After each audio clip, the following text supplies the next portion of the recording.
بوڑھی پہلے بزرگ ایسی بوڑھی ہیں نیک عورتیں اپنے بچوں کو نبی کی باتیں بتانے والی ہو. اب تو فیشن میں لگ گئی, دنیا داری میں لگ گئی. پردے سے کیا ہوتا ہے, وہ پردے سے گھٹن. شادی میں برقع نہیں پہنے گی, کیوں؟ نا نا نا نا, شادی میں تو سب اپنے ہیں. توجہ کرو, شادی میں سب اپنے ہیں. ایک صاحب کہنے لگے میری بیوی تیار ہو کے مجھ سے بولی, بارات میں جا رہی تھی, کیسی لگ رہی ہوں؟ میں کہا میں سے کو پوچھ رہی ہوں, میں تو صبح شام گھر پہ رہتا ہوں, جب چاہے پوچھ لیتی. اب تو تم ان لفنگوں سے, بگڑے ہوئے لڑکوں سے پوچھنا جو عورتوں کو تاکنے شادی میں آتے, وہ بتائیں گے تمہیں کیسی لگ رہی ہو. شرم نہیں آتی تمہیں یہ سب کرتے ہوئے؟ کہتے وہ رو کے بولی کیا مجھے غیر لڑکے دیکھیں گے؟ کہاں غیر لڑکے دیکھیں گے. کہا بولی میں برقع اوڑھ کے جاؤں گی. خدا کی قسم بارات کا وہ منظر بڑا اچھا تھا کہ ساری بے پردہ عورتیں میک اپ کرے ہوئے چہرے پہ معاذ اللہ بدتمیزی کی طرح جسم پہ آدھے کپڑے فٹنگ کا لباس پہنے میں ٹہل رہی تھی, اور ایک عورت نے اپنا نقاب سر سے نیچے کو رکھا تھا اور وہ نقاب کے نیچے سے کھانا کھا رہی تھی.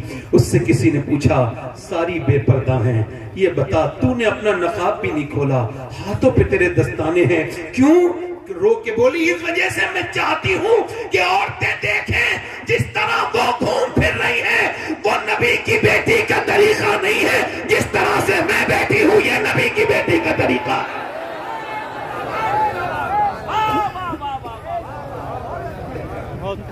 یہ نبی کی بیٹی. ایک عورت دعا کر رہی ہے, یا اللہ میرے نبی جنگ جیت جائیں, میرے نبی جنگ, جلدی بولو ماشاءاللہ, میرے نبی جنگ. ایسے دعا کر رہی ہے, کسی نے پیچھے سے آگے کہا حضور تو جنگ جیت گئے مگر تیرا باپ دنیا سے چلا گیا, شہید ہو گیا. ہائے ہائے ہائے. کیا کر رہی تھی؟ اللہ میرے نبی جنگ جیت جائیں, میرے نبی جنگ جیت جائیں. مدینے میں دعا کر رہی تھی, پیچھے سے کوئی آیا, حضور جنگ جیت گئے مگر تیرا باپ شہید ہو گیا. باپ کی موت کی خبر بڑی سخت ہوتی ہے. آپ میں سے کسی نے سنی نہ سنی, میں نے سنی ہے. پیروں کے نیچے سے زمین اتر جاتی ہے. جس کا باپ ہے اسے کیا خبر باپ کون ہے. ذرا میری یہ باپ کے عنوان سے بات سارے لوگوں کو پہنچاؤ. باپ کے ساتھ اس معاشرے نے بہت برا سلوک کیا. کسی بھی ٹرک پر, ٹرالی پر, گاڑی پر آپ کو ملے گا ماں کی دعائیں, ماں کی دعائیں, ماں کی دعائیں. ایک چھوٹی سی موٹر سائیکل پہ بھی نہیں ملے گا باپ کی دعا. حالانکہ حضور فرماتے ہیں باپ کی دعائیں, باپ کی دعائیں بچوں کے حق میں قبول ہوتی ہیں. کیا باپ کی کوئی دعا نہیں ہے؟ بتاؤ. اس مظلوم کو کسی نے نہیں پوچھا کیوں؟ چونکہ ماں نے بچپن سے کیا نا, تیرا باپ ناراض ہو جائیں گے. تیرے باپ بڑے غصے کے تیز ہیں, بیٹے کے دل میں بچپن سے نفرت بھر دی. اب باپ مر گیا مگر بیٹا کبھی اپنے باپ سے گلے نہیں ملا, باپ سے گلے نہیں ملا. میرے دوست, اگر باپ ہے تو کبھی اس کے ہاتھ چوم کے دیکھنا, کبھی باپ کا سر پہ ہاتھ رکھوا کے دیکھنا. گھر میں سب ہوں اور باپ نہ ہو, کس بات کا گھر ہے؟ بولو کس بات کا گھر ہے؟ یہ سفید داڑھی والے بزرگ یہ پہلے سے خدا کی قسم بوڑھے نہیں تھے. انہوں نے محنتیں اتنے کی, نہ گرمی دیکھی, نہ سردی دیکھی, نہ برسات دیکھی, نہ دیش دیکھا, نہ پردیش دیکھا, اور یہ مسلسل لگاتار چلتے رہے. ان کی جوانیاں ڈھلتی رہی, انہوں نے بے مشقتیں کی, لوگوں کی گالیاں بھی کھائیں, اپنے بچوں کے لیے کما کے لائے. مگر جب بیٹے نے بڑے ہو کے باپ سے کہا تم نے ہمارے لیے کچھ نہیں کیا, تو باپ اسی دن مر گیا. اس کی ساری محنت مر گئی. وہ کانپ کے رونے لگا بوڑھا. کسی نے پوچھا کیا ہوا؟ کہنے لگے جن کے لیے پوری جوانی گزار دی وہ کہہ رہے ہیں ان کے لیے کچھ نہیں کیا, ان بوڑھے نے کچھ نہیں کیا. ہائے اگر باپ ہے تو اس کے قدم چوم لو. ہم نے دیکھا ہے جس کا باپ نہیں ہو اس کی کیا عزت ہے دنیا میں. جس کا باپ ہی نہ ہو بتاؤ وہ کیا باپ ہے. ہے میاں دنیا میں دوست 1000 مل جائیں مگر باپ ایک نہ ملے، ماں دنیا میں عورتیں 1000 مل جائیں مگر ماں ایک نہ ملے، یہ دونوں رشتے ان کو محفوظ رکھو، یہ زندہ ہے تو ان کی قدر کرو۔ اور میرے دوستو ایک پیڑ رونے لگا، جب اس کے یہاں پہلی فصل اتری تو پیڑ رونے لگا۔ کسی نے پوچھا پیڑ روتا کیوں ہے؟ آج تو پہلی فصل اتری ہے، سب خوشی منا رہے ہیں۔ اب میں خوشی منانے والوں کو بھی دیکھ رہا ہوں مگر میری نظریں مالی کو تلاش کر رہی ہیں۔ آج سب ہیں مگر جب مجھے جس نے مجھے بچایا آندھیوں سے، جس نے مجھے پانی دیا، مجھے کبھی پانی میرا نظر انداز نہیں کیا، جس نے مجھے سینچا آندھیوں سے طوفانوں سے بچایا، اگر آج میرا وہ مالی ہوتا ایک پھل کھا لیتا تو میرا دل ٹھنڈا ہو جاتا۔ تمہاری کمائیاں کس بات کی ہیں اگر باپ کو تم نے پیسے نہیں دیے؟ ایسی کمائی کس کام کی ہے یار؟ میں تو سوچتا ہوں کہ کہاں کہاں تقریر کرنے گیا یار، آج سے 22 سال پہلے میرا باپ مجھ سے بچھڑا، آج سوچتا ہوں دنیا دیکھ رہی ہے مگر کاش میرا باپ بھی ایک تقریر دیکھ لیتا، ایک رنگ دیکھ لیتا یار۔ جس گھر میں بڑے بڑے بہترین کمرے بنے ہوں مگر جس گھر میں ماں بیٹھی ہو اس سے بڑا کون سا کمرہ ہوتا ہے؟ پورا گھر دیکھ لو مگر جہاں ماں بیٹھی ہے یہ سر پہ ہاتھ رکھ کے بلائیں ختم کر دیتی ہے۔ اللہ اکبر، دیواریں چھوٹی ہوتی تھی لیکن پردہ ہوتا تھا، تالے کی ایجاد سے پہلے صرف بھروسہ ہوتا تھا، اور جب تک ماتھا چوم کے رخصت کرنے والی زندہ تھی دروازے سے باہر تک منہ میں لقمہ ہوتا تھا۔ یہ ماں باپ کی عمریں کم ہیں، یہ بڑھاپے میں ملے ہیں، ان کی قدر کر لو میرے دوستو۔ یہ جس دن نہیں ہوئے روئے گے، نہ ماں ملے گی نہ باپ ملے گا، یاد رکھنا اس وقت رونا نہیں ہوگا۔ اس عورت سے کسی نے آ کے کہا باپ شہید ہو گیا، تیرا بیٹا بھی شہید ہو گیا اور تیرا شوہر بھی، تیرا شوہر بھی شہید ہو گیا، بیٹا بھی شہید ہو گیا، تیرا بھائی بھی شہید ہو گیا۔ ایک عورت پہ 4 طرف سے، یعنی باپ، بھائی، شوہر، بیٹا، اور دل پہ رکھ کے سننا ہاتھ میری بات کو۔ زیز کی آخری ہچکی ہے، غور سے سن، زندگی کا خلاصہ اسی آواز میں ہے۔ غور سے سننا۔ لوگوں نے سمجھا باپ کے جنازے کو دیکھا گی بیٹی ہے، نہیں، کسی نے کہا نہیں بھائی کے جنازے پہ جائے گی، کسی نے نہیں پہلے بیٹے کے جنازے سے چپٹ کے رہے گی، نہیں، کسی نے کہا نہیں بیٹے کے نہیں۔ اٹھی، لوگوں نے دیکھا ادھر نہیں گئی جدھر جنازے پڑے تھے، ادھر گئی جدھر اونٹنی پہ آمنہ کے لال تھے، جا کے کھڑی ہو گئی۔ میرے نبی نے عورت کو پہچانا، فرمایا اللہ تجھے صبر دے، تیرا باپ، تیرا بھائی، تیرا بیٹا سب شہید ہو گئے۔ اس نے حضور کی طرف دیکھا، عرض کی یا رسول اللہ آپ سلامت ہیں؟ تو میرا کچھ نہیں بگڑا، سب سلامت ہے، آپ سلامت ہیں یا رسول اللہ۔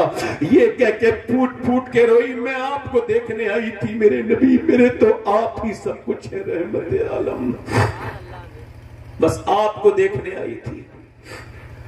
آپ یاد آئے تو پھر یاد نہ آئے کوئی، غیر کی یاد میرے دل سے بھلائے رکھنا، پڑھو میرے سرکار میری بات بنا۔ جسے اپنی بات بنوانی ہے ذرا دل سے پڑھو، میرے سرکار میری بات بنا، اور آپ کی یاد سے آباد ہے دل میرا حضور، آپ کی یاد سے آباد ہے دل میرا حضور، بندہ پرور میری ہستی کو بنائے۔ عورت پھر چلی، دل لگ رہا ہے، اے بھائی، اے رومال والے، بیٹھ جا، جلدی بیٹھ جا، بیٹھ جا، دل لگا کے بولو سبحان اللہ، بولو میں نے اسے حضور کا ذکر سنانے کے لیے روکا، اچھا کیا نا، میرا حق ہے نا، دل لگا کے بولو سبحان اللہ۔ عورت پھر چلی، توجہ کریں، پھر چلی، کدھر گئی؟ جدھر لاشیں پڑی تھی تو پردے میں تھی. پردے میں کسی نے کہا ارے تیرا باپ مر گیا, بھائی مر گیا, ابھی تیرا پردہ ٹھیک ہے, پردے میں آئی ہے, ارے تجھے ابھی پردہ یاد ہے. کہنے لگی میرا باپ بھائی مرا ہے مگر میرا اسلام ابھی زندہ ہے. سبحان اللہ سبحان ارے ان اللہ. بےہودہ عورتوں کو کوئی سمجھا ہے؟ بھائی کی شادی ہوئی بے پردہ ہو گئی, دیور کی شادی ہوئی روڈ پہ آ گئی, میکن کر کے دکھا رہی ہے. اور وہ کیا کہہ رہے ہیں؟ غیر مسلم کہہ رہے ہیں ہم نے اتنی لڑکیاں بدل لی, ہم نے اتنی لڑکیاں بدل لی, ہم نے اتنی لڑکیاں بدل لی, ہم نے اتنی لڑکیاں بدل دی, اتنیوں کا کنورٹ اسلام کر دیا, اتنوں کا اسلام چھین لیا. میں نے سوچا مجھے بھی تکلیف ہوتی ہے جب خبر آتی ہے ایک لڑکی نے غیر مسلم کے ساتھ شادی کر لی, دل کو تکلیف ہوتی ہے, بہت رنج ہوتا ہے. مگر ایک دن میں سوچنے لگا کیا واقعی میں مسلمان لڑکی گئی؟ پھر دل نے کہا نہیں وہ مسلمان صحیح معنوں میں نہیں ہو سکتی جس نے اسلام کو چھوڑا. اس کا مطلب کیا ہے؟ ایک غیر مسلم لڑکی مجھے, ایک مسلمان لڑکی مجھے ملی جو غیر مسلم کے گھر گئی تھی. میں نے اس سے پوچھا تم سیدہ خدیجہ کو جانتی ہو؟ اس نے کہا نہیں جانتی. میں نے کہا سیدہ فاطمہ کو؟ نہیں جانتی. لے میں نے کہا یہ کیا گئی؟ میں نے کہا میں سناؤں تمہیں کچھ بات حضور کی بیٹی کی؟ کہا بالکل سناؤ. میں نے 1 گھنٹہ سنایا, پھر وہ بدل گئی, پھر وہاں نہیں گئی جہاں اسے جانا تھا کیونکہ اسے اسلام سمجھا ہی نہیں تھا. غیر مسلم بڑے خوش ہیں بھائی. میں کہتا ہوں مسلمانوں کو تم نے سمجھا نہیں ابھی. یہ جو گئی ہے کسی بے غیرت باپ کی لڑکی ہوگی جس نے ٹی وی دکھائی ہوگی, فلمیں دکھائی ہوگی اپنی بہن کے بیٹی کی, نہ صحیح لڑکی کبھی. اور اس کو دیکھنا ہے تو جا کے دیکھ لو فلسطین میں. سبحان اللہ. یار کتنے مرد مڑے ہیں یہ تو مجھے نہیں پتا کتنے بڑے شہید ہوئے ہیں, مگر مجھے آنکڑا پتا چلا ہے کہ 7 سے 7.5 ہزار بچے وہ شہید ہوئے ہیں جن کی عمر 10 سال سے کم ہے. ان کی لاشیں نہیں, ان کے ہاتھ ایسے اٹھائے جا رہے ہیں تو کسی کا ہاتھ آ رہا ہے, کسی کا پاؤں ہاتھ میں آ رہا ہے. تم بھی تو بچے والے ہو یار, تم کو احساس نہیں ہوتا؟ 7,000 لاشیں بھی بچوں کی, چھوٹے چھوٹے. میرے نبی کو کتنی تکلیف ہوتی ہوگی, میرے سرکار کو کتنی. میرے نبی نے فرمایا اے میرے صحابہ جب مدینے کے حالات بگڑے تو شام چلے جانا. عرض کہ حضور جب شام کے بگڑے میں پھر میری امت کے لیے دعا کرنا. یار ایک بریڈ پہ 3 بچے ہیں, ایک بریڈ پر 3 بچے ہیں. او میری طرف دیکھو. مگر جو لڑکیوں نے بیان دیا ہے میں سید ہوں, اللہ کا شکر ہے, اور میں تقریر کرتا ہوں, لوگ مجھے جانتے ہیں. مگر وہ لڑکیاں اگر مجھے ان کے جوتے مل جائیں نا جنہوں نے یہ بات لکھی ہے اور کہی ہے, تو میں ان کے جوتی کو اپنے کفن کے ساتھ دفن میں رکھواؤں گا کہ ان کی جوتیاں رکھ دو. انہوں نے معلوم کیا کہا؟ انہوں نے کہا ہم رات کو سوتے ہیں تو برقع اوڑھ کے سوتے ہیں. کہا کیوں؟ کہا اوپر سے بم گرتے ہیں تو پورے گھر ملبہ بن جاتا ہے, لاشیں نکلتی ہیں صبح کو. کہا پھر تم برقع اوڑھ کے کیوں سوتی ہو؟ لوگ تو رات کو کپڑے اتار کے سوتے ہیں. کہا اس وجہ سے ہم یہ چاہتے ہیں کہ جب ہمارے گھر پہ بم گرے اور ملبے میں سے ہماری لاشیں نکلے تو پردے میں ہونی چاہیے, بے